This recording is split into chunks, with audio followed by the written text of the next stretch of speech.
Dude, I told you. I was like, what am I doing here? I have this beautiful intro, and then my computer is like, nope, not today, Justine, not today. But hello, we are here. We are live. I see one person is watching us. I am here with my friend, and I was going to ask you this. Is it Elise? It's Elsa, like the princess in Frozen. Should have gone with my gut every time. I love it.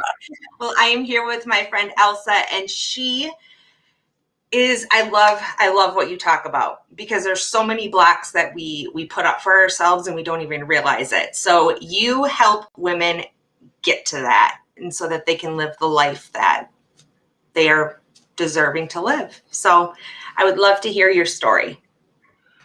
Well, of course, I'll be happy to share it. It started a long time ago in a small rural area in Denmark. Grew up there, started my real career in finance and banking, and very quickly just, grew in that world. And then this American guy came and swooped me up and pulled me 6,000 miles away, and off I went. And then in our marriage, we've been married for 30 years. And congratulations. Thank you. And we have lived all over, lived back in Denmark, we lived in China and many places in the US. Throughout that time, I didn't go back to banking, but I started working for a lot of smaller entrepreneurial companies. I worked in biomedical, I worked in manufacturing and other service industries, where I did everything from empty the trash can to basically running the company for the owner. And then I ended up owning my own interior design business for a number of years. And, because I've seen what it took, right? I was able to do it. And then a few years back, I came to the realization that I had just moved out here to Scottsdale, where I live now. And like always, I tore my house apart, started building, and I love power tools. You'll see me at Home Depot way more than at the mall. And because with all the places we have moved, that was my gig. I would go in, I would remodel my house, because then I could display what I could do in the local area. But something happened along the way where is this what I'm meant to do? This seemed like our last move for a long time. And I was like, holy cow, am I really doing what I want to do? And I started putting a lot of question marks with it. And at the same time, I didn't say anything to anybody. I knew, I think for many years, had been this little voice over here, it's like, are you doing what you want? Are you really living the way you want? Blah, blah. It's just going inside. And at the same time, I also had that other voice saying, who are you to complain? Nobody needs to complain like that. You have everything. You perfect kids, perfect husband, perfect house. But there was this collision where everything sort of started catching up with me. And I really started digging deep. And I know a lot of people say live from your purpose. I thought I already did that. Yeah. Because I loved what I was doing. But when I came into the world of personal development and started learning the neuroscience behind it, because I'm sort of a geek in that sense, that I didn't just want to know that I could do it. I wanted to know how I could do this. And I wanted to sort of have the proof in the pudding, right? Well, why can I change my mind? How can I really do it? How can it be lasting? How can it be this? Because one of the things that I truly believe in is that coaching is not a perpetual year by year thing. You may want to do it just to keep growing, but you might not stay with the same person either, Right.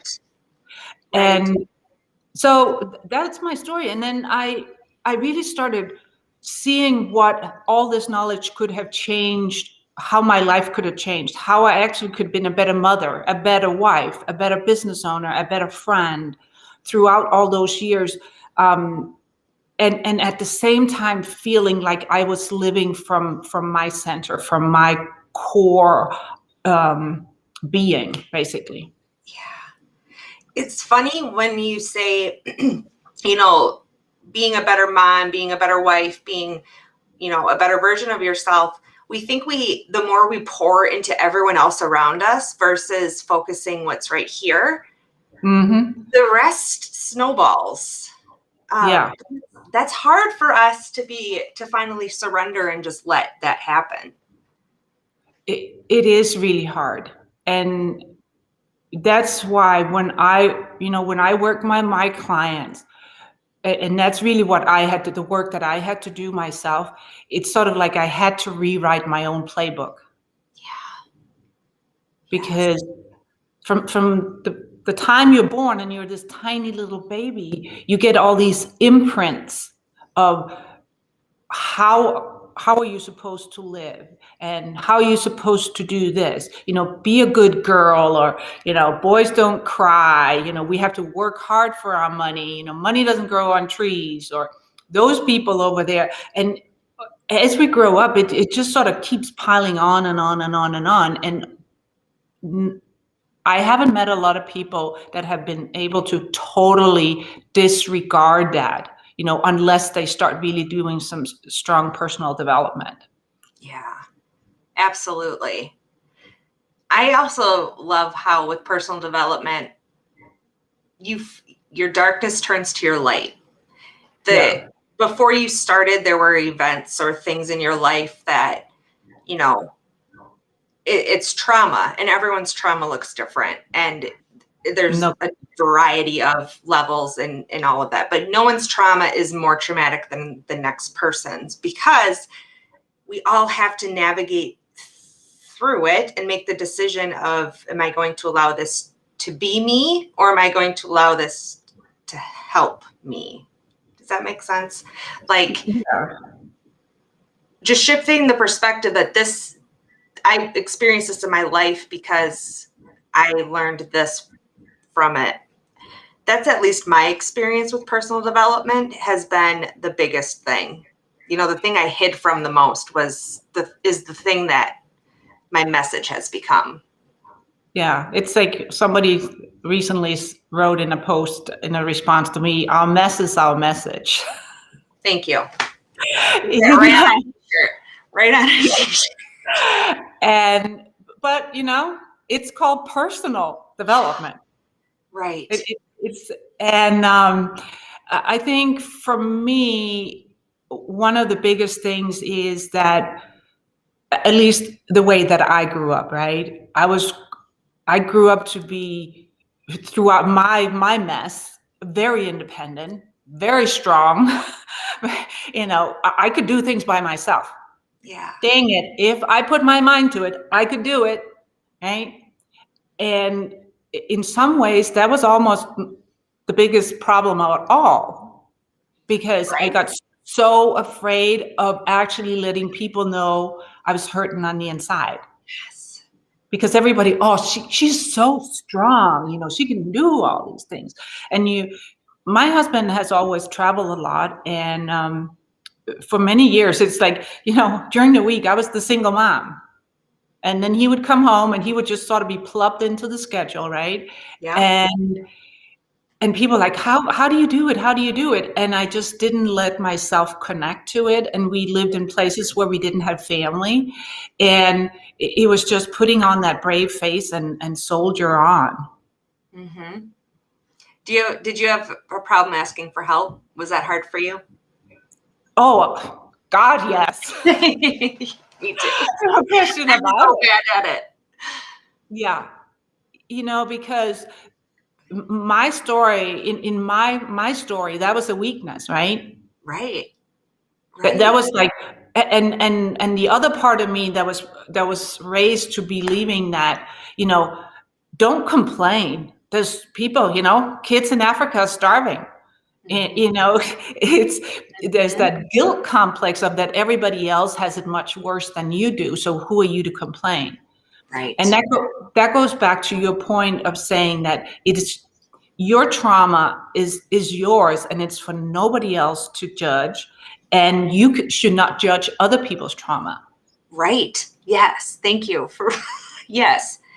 It changes your life. Once you really grasp that, I feel like you see the world a completely different way.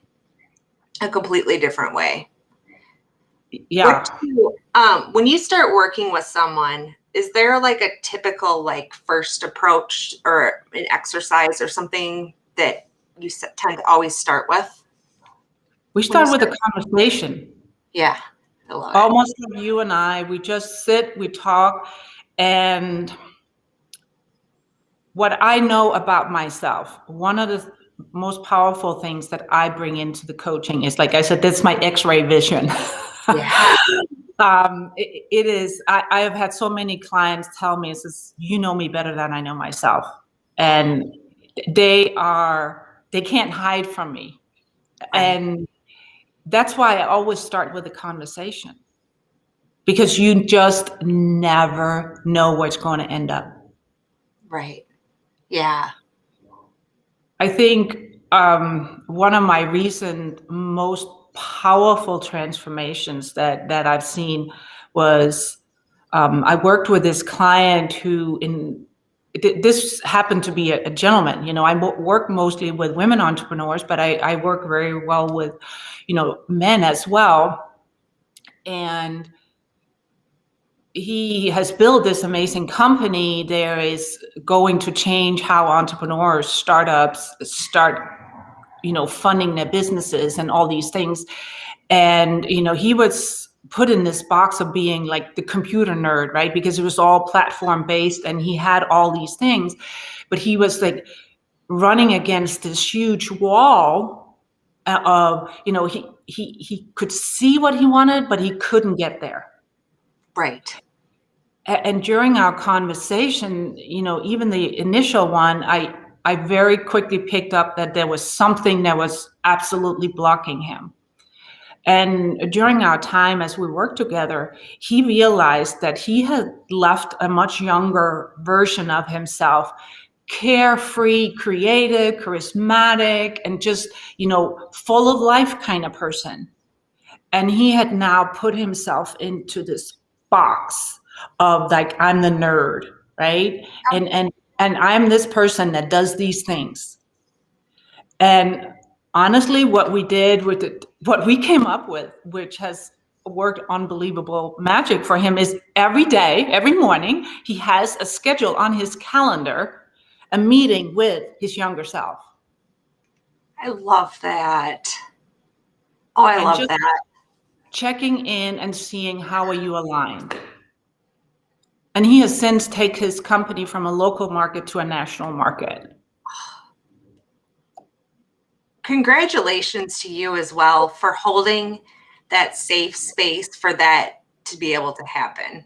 That is the gift of coaching. And it's like, it takes a special person to be able to hold space for someone to create that type of magic. I just love that. Yeah, and people always say to me, oh, it must be hard. And for me, it's not hard.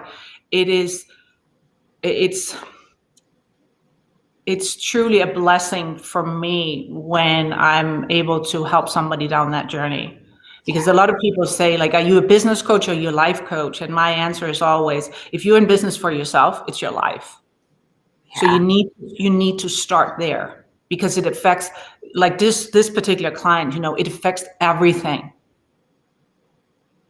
It affects every single aspect of, if you had trauma with abusive relationships in your younger years, this might translate into that you have a hard time trusting or retaining employees or subcontractors. It might translate into so many other things. You might yourself become very passive aggressive, and you just need to start connecting the dots and detach yourself from that power that those those early experiences had. Yeah. And detaching from those can lead to some vulnerability hangovers. Like, absolutely. but it's, I recently was doing a hip opening yoga, and when I was doing it, I just broke down. I just started bawling and I couldn't stop. And just allowing myself to cry was super uncomfortable, but I'm like, it needs to go. And we carry so much of that with us every day. We carry so much more than we realize. But so a lot of people, I'm very clear with my clients. I'm not a counselor. I'm not a medical professional in the mental health industry, but we will go back and revisit. And I always tell them that you have full control. You have full control. You can stay with me as we discuss this, or you can say off limit. I don't want to go down that road. But my approach to these old traumas are more like a third person perspective. I've learned a technique where we sort of distance ourselves from the actual situations and just start observing what happened. So now your adult self can look at that child experience and try to explain, say, why did I adopt that opinion? Why did I feel like I wasn't worthy? Why did I feel like I wasn't loved? Why do I feel like, I don't matter in this world? Yeah. And you can, with your adult brain, we can then start looking through it and saying, okay, this was our little research and development trip, right, over here. And then now we're back here, and what can we use that for? How can we put in awarenesses of those triggers when those situations jump at you again? Because that's what it is. It's not the situation that's happening around you. It's not the person yelling and screaming at you in the store, or your boss or your client. That's not what makes you uncomfortable. It's what it triggers inside of you from an early experience.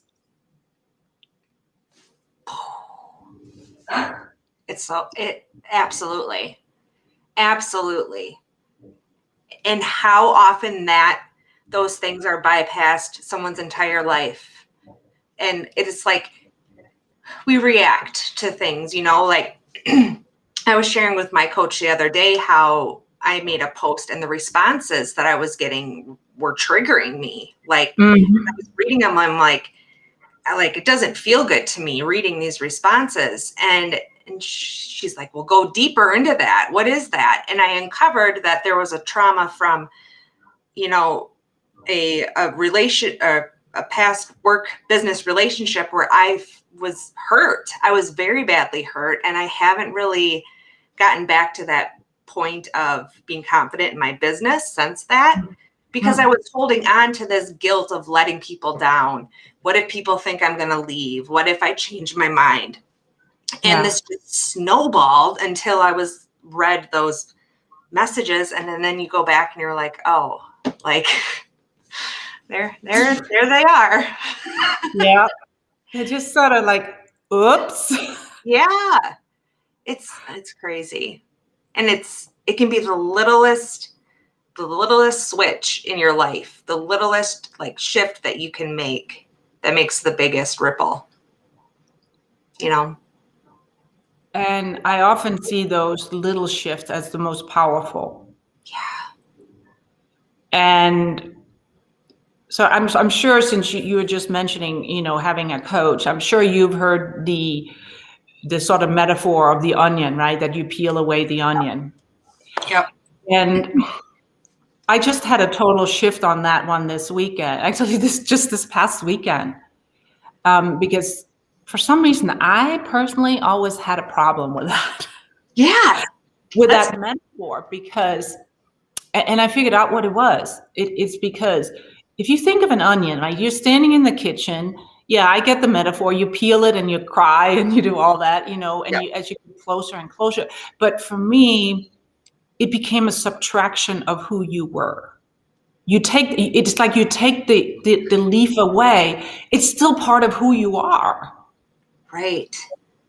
Because that experience that you had in that work situation, it's still part of you. You can't Right. take it away. You have to figure out, how can I live in that experience in this moment and see what can I learn from it. Yeah. So I for love me this that. weekend, I said, to me, the personal development is like that maze they have in the newspaper where you have to go with your pencil and get all those different ways. You know what I'm talking about, right? Yeah. Yeah. And I said, because sometimes you get into the wrong corridor and there's just no way out except backtracking. But as you backtrack from that, like you said, you did something wrong. Well, there's, how do you backtrack? How do you backtrack? Because you can't jump over that wall. Do you Mhm. apologize? Do you retreat into yourself? What do you do? And then once you come back to that fork in the road where you went wrong, now you bring those experiences along with you going on to that next road. Yeah. Oh, that gave me goosies. Gave me goosies. It's so powerful. And I truly believe that everyone has a person out there, a person that they probably don't know is going to change their life in some way, shape, or form. And that's what I love about these conversations. You get me all choked up, because when we allow ourselves to be open and listen to someone else's perspective on something, because I was all about the onion, like the onion, peel those layers. But it's so true that you're not fixing anyone. You're not taking away from who you are or who you've become. But what can you make? Can you make a blooming onion out of that? You Yeah. know, Yeah. it's, and And I'm deep fry it and it becomes really yummy, right? yes, I even am down for some French onion soup, like Oh, yeah, no, that's pretty, yeah, Minnesota being a little chilly, I can see the French onion soup. we're getting there. We are in the double digits now. Ooh, So yahoo. I know, I think it Yeah. was like a high of 37 today or something. I don't know, but digressing. Yeah, no, but I hear you. It's a simple thing that you were talking about, like one person can mean something to you. And I want to, assure people that's how it is. And it's actually with a story from, not at all from coaching. It's from many years ago in a church group I was in. We had a small women's group, and this other woman, we were talking about the church that a couple of them went to, and one was saying, oh, it's such a cold church, nobody wants to go there. And then this other woman says, you know what, the very first time I was, you were the only one who came up and said hi to me. And this woman had no idea that she had created such an impact. And that's what each one of us have the ability to do every single day. Smile at somebody in the grocery store. Look at the homeless guy, even if you're not going to give or her $1 or a water or a granola bar, whatever you have. Look at them, acknowledge them as people. Yeah. Yes. One act of kindness a day is, yeah, it's amazing. It can completely, and I noticed that on TikTok. Are you on TikTok? No, I'm not. I'm done. You need to come share your stuff on there. I'm just saying. But I wasn't hear on that all, social media till 2.5 years ago. fair enough. Fair enough. No, but I see that all the time happen on TikTok. One person shares a message and it reaches the person that needed to hear that day. Yeah. One person's loss or grief, and sharing it makes one person feel less alone. Mm-hmm. That's what happens when we let ourselves go there, and it's not easy to go there. No. But when you do, like when I feel like when you're in personal development and you do go there, you realize how big of an impact that truly can have on the world. I went back, early and talk about being a better mother, right? I think it's that we're sort of programmed to help fix things, Yep. where 99% of the time It is just allowing somebody space to let it out. They don't need you to fix them. They don't need you to do anything. They just need it to let it out. I love it. Do you think there's like, if someone's watching this and is like, no, this is kind of triggering me, you know, what triggering some people, what advice would you give them to do next? Download my freebie. Oh, perfect lead in. Yeah, absolutely. So because as I mentioned before, I start with the stories that are controlling us, right? Yeah. I created this download for people. It's called Truth and Dare Challenge. And what I'm asking them to do is just like you were saying, writing down that experience you had with you being triggered by this work experience. Yeah. Start writing it down. Start writing down when you get triggered. Start writing down that story that you're telling yourself. Start examining it. Why am I telling myself this story? And then I'm daring or challenging you to start looking at it differently. Yeah. I love that. Because any level of personal development, doesn't matter whether you work with me, you work with Tony Robbins, or you work with the Dalai Lama himself, it starts with the awareness that it's happening. Yeah. Like going back to that little voice, right? Once you start paying attention to it, you can't ignore it. Yeah. Yeah. And it's as hard to adapt or shift your perspective on as you make it. Yeah.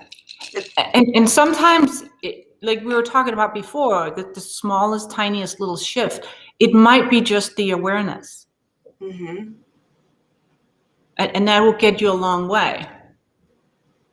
I love that. So you're going to share that? Will you drop it in the comments for me? Oh, I absolutely will. It's okay. Actually, yeah, it's truthanddarechallenge.com. They can get it there. Oh, okay. Truthanddarechallenge.com. I'm going to put that in the description. Yes. And, they're absolutely welcome to, there's also in that, when they download it, there's a link that they can join my group, which is a small group where they can come and get extra support, where I do weekly trainings, live trainings. It's not as I mentioned before, I haven't been on social media since before 2.5 years ago. And for me, I also feel sometimes social media can become a distraction. But I'm consistent with at least one weekly teaching in there, and people are always welcome to DM me and just see, where they're stuck, and we can see where we can go.